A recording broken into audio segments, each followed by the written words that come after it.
చిన్నోడైనా పెద్దోడైనా ఎవరైనా ఒక సలహా ఇస్తే అది తీసుకో, అప్పుడు నువ్వు నేర్చుకునే మనసు ఉందని గ్రహింపుకు వస్తావు.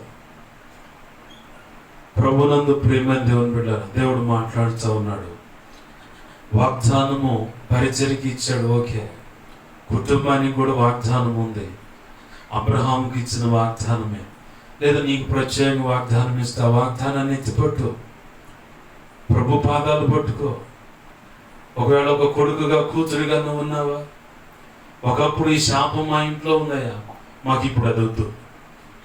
నా తల్లి బ్రతికినట్టు, నా తండ్రి బ్రతికినట్టు, మా పితరుల పూర్వీకులు బ్రతికినట్టు మేము బ్రతకం, మాకు వద్దు. అసలు అది ఆశీర్వాదం కావాలి. దేవుని ఆశీర్వాదం మా కుటుంబానికి కావాలి, మాకు కావాలి, మా తర్వాత తరానికి కావాలంటావా? ప్రభు పాదాలు పట్టుకొని పెరుగులాడు, ఖచ్చితంగా నీకు ఆశీర్వాదం వస్తుంది. లేదు, మా నాయన చేసిన సేవలాగా నేను చేయకూడదయ్యా, ఇంకా ఉన్నతమైన సేవ చేయాలంటావా? మోకాళ్ళ మీదకి వచ్చి కష్టపడు, ప్రభు చెప్పినట్టు అడుగులు వేయి, ఖచ్చితంగా ఆశీర్వాదం చూస్తావు. ఇస్సాకు ఆ పక్కన ఐగుప్తు దేశం పచ్చగా కనపడితే, ఏది ప్రభు ఆడికి వెళ్ళమంటావు అన్నాడు.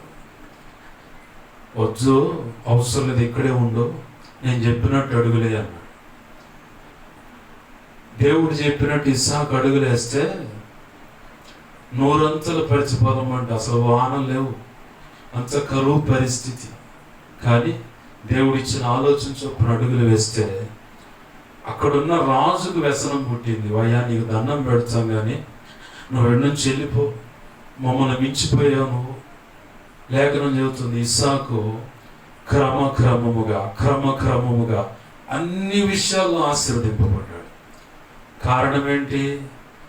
దేవుడు చెప్పినట్టు అడుగులు వేస్తే, కుటుంబ విషయంలో, సేవా పరిచయ విషయంలో, సంఘం కట్టుకునే విషయంలో, సేవను నడిపించే విషయంలో, ఒక వ్యక్తిని ప్రోత్సహించే విషయంలో దేవుడు ఎలా చెప్పాడో అలా కనుక అడుగులు వేయగలిగితే ఇస్సాకు ఆశీర్వదింపబడ్డట్టు ఇప్పటి వరకు నువ్వు అటువంటి ఆశీర్వాదం చూడలేదేమో. ఈ సంవత్సరాంతం కల్లా పొరపాట్లు ఉన్న సంఘంతో, కుటుంబాలతో చెబుతున్న మాట ఇది. ఈ సంవత్సరం ఆఖరికల్లా ఇస్సాకు గనక ఆశీర్వదింపబడ్డట్టు నువ్వు ఆశీర్వదింపబడతావు, నీ కుటుంబం ఆశీర్వదింపబడుతుంది, నీ సేవ, సంఘ బిడ్డలు కూడా ఆశీర్వదింపబడతారు. ఆమేన్, హల్లెలూయా.